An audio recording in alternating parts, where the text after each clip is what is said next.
Welcome back, everybody. Jim and Linda here. And if you look there, we got a whole pile of V-match board. Pine, yeah. Down here, we've already made some cuts. And to anybody that might know it, the reason they're laying like they are is that's how we're going to put them up, diagonally. And just for an example, there's a quick example of how they're going in. And the reason I've got boards underneath is to replicate the floor when the floor is in. So we're going to do as much of this wall as we can. With Linda's help. Hi! Did you tell them about the beams? You can watch. Them about the beams? Well, I thought I'd told them, maybe not. We took these old beams out of the house and these two are cut in half. Framed in the wall. This one's a full one. Yeah. Because we had to cut the truss there, so our son-in-law, who was very tall, can get up the stairs without hitting his head. These beams come out of the old house, and I think we might have mentioned they were hand-hewn. And hand-hewn beams, no saw marks, Show them the holes, honey. would have been done in the early 1800s. Not using saws. How old was this beam? And when you look at the size of these beams, 7 by 10, 8 by 8, 7 by 8, and you look at the rings, how many growth rings there were. One of them I measured had over 125 growth rings. So if you work backwards from the early 1800s, and these were growing in the woods of Maine for another 125 years prior to that, maybe a little more. I mean, you're looking at the late 1600s or early 1700s that these things were growing in the forest. And they came from the old Cape, like I said, and they're repurposed because a lot of these beams that are used down in the old Cape clearly didn't originate in the old Cape. They originated in some other house and were repurposed. So anyway, you can watch us put a couple of these pine boards in, and then I'll show you me cutting them on the saw probably. Alright, I'm using a Porter Cable finish gun. I think I've got it's either 1.5 or 2-inch nails in it that I'm going to be putting on this pine with. And I'm not face nailing it.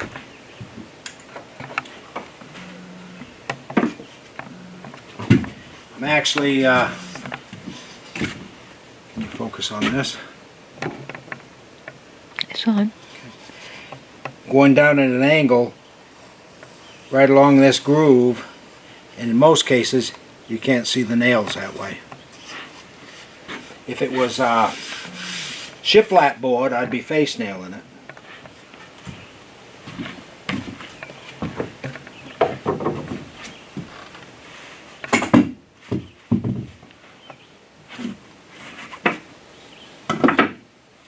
This first one, I'm not sure if you can see from that angle or not, Linda, with me in the way. Yeah, they can see. Okay. I'm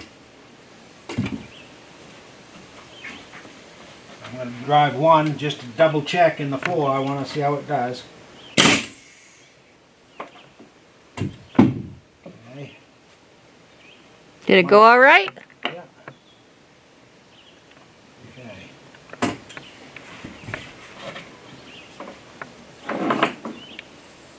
First one's always a little tricky. You know what? You started at the wrong end. You're a lefty. You should have gone the other way. Maybe. Shoot, Jimmy. Made it hard for yourself. Move over here. Now we can't see a thing you're doing. Till we get started. All right. Well, you might have to move that thing over to the left if you want to see. All right.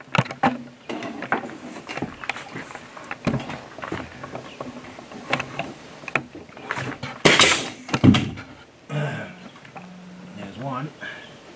And then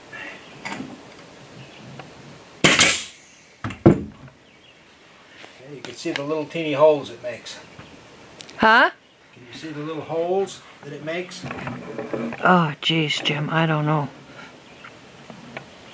Where are they? Point to them. I can't see them. That's as far in as she goes. And one right there. Oh, okay. Oh, I see them now. All right. The next layer.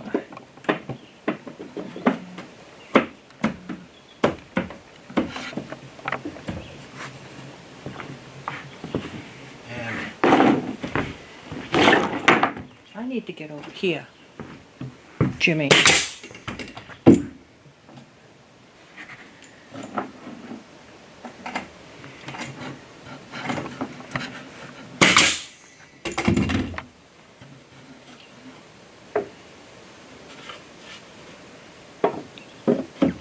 Guess it goes pretty fast, huh, Jim, once you get them all cut? Yep. He's a perfectionist, you know, so he has to cut everyone perfectly. Lines them up on the floor. Oh, my ear!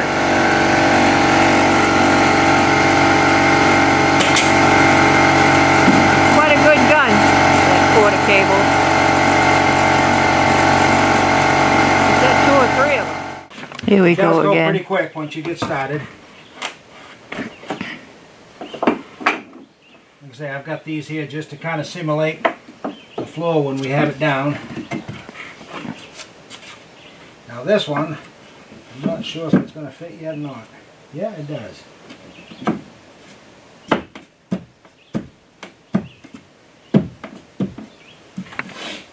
Now, I might not do this one yet because I got to cut around the outlet. So you can see that we've actually used this. This is an 8-foot board that I had to cut down to fit. So now we're using 12s until we get up to that corner, and then they're going to get shorter again. And these are on a 45 outlets. And we had a little fun trying to cut around the outlet. We're going to look on YouTube, see if there's an easier way to do it. But the cover does cover the hole, so I mean that's good. So I think we're doing all right. We'll be back again when we cut more boards. Okay, so we've finished the wall, and it didn't come out too bad. We got the old hand-hewn beams surrounding. Got all the outlets cut in good shape. Got to put a little trim, little 1/4 inch trim around the edge, and we'll be all set. And it actually went pretty good. Cutting on a diagonal though, every board has to cut. It's kind of a pain, but anyway, come out nice. Linda's happy. Thanks for watching.